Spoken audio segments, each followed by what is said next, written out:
So why is Twitter worth $1 billion? Twitter was a failure. Twitter didn't work for the first year and a half it was available.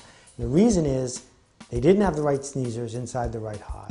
Then they went to a conference called South by Southwest. And the people at South by Southwest are inspiring enough, creative enough, ego-driven enough that they wanted everyone to hear what they had to say. It was a little tiny piece of Austin, Texas.